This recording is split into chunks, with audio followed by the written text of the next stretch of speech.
This bottle is proof that so many people just like allocated bourbon and they don't necessarily understand good bourbon. Let's talk about it, review it, and I'll tell you why. This is the bottled and bond bourbon from Heaven Hill Distillery. Heaven Hill makes whiskey for Elijah Craig. They have Old Fitzgerald, their weeded lineup, a lot of really good brands under their portfolio.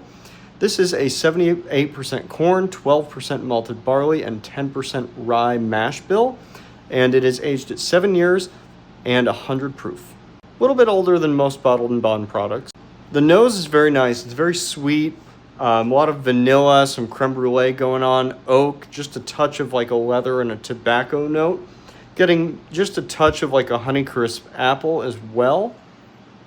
Very, very nice. Very, very desserty for a non-finished bourbon. This is awesome. For the money, you really can't beat this bourbon. Oak for days, like dark oak, a little bit of cocoa, some tobacco, just a touch of leather. And you get a little bit of that vanilla, not necessarily in a creme brulee sense, but like a vanilla bean, which is interesting because it's more creme brulee on the nose for me. You also get just a touch of that apple note. And overall, the wood sugars just punch through on the end, on the finish, which is wonderful. A lot of people associate wood sugar with being a harsh bourbon note. I don't think so. I think it's just a sugary, kind of sweet note. But it's kind of nice that you get to experience that with a little bit of a smoother mouthfeel that some people would, associate that with. Overall, it's a great representation of a lot of great flavors out of a bourbon. It has a really nice long-lasting finish. Now, let's talk about the allocation part. Heaven Hill was on allocation for years. People went nuts. They would hoard it. They'd buy 10, 20, 30 of them.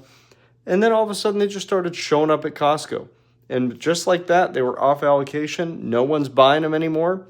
Not because it's bad whiskey. It's just because it's not allocated. And it's proof that the people who used to go into a liquor store 2-3 years ago and obsess over finding a Heaven Hill now don't care that it's a shelfer because they just care about the allocated whiskey. That's all they care about. They usually don't necessarily understand allocated whiskey if we're being good whiskey, honestly, if we're being perfectly honest. They just understand allocated whiskey. But now that this is a shelf staple and the Old Fitz 7 is going to be pretty soon, definitely pick it up. Highly recommend.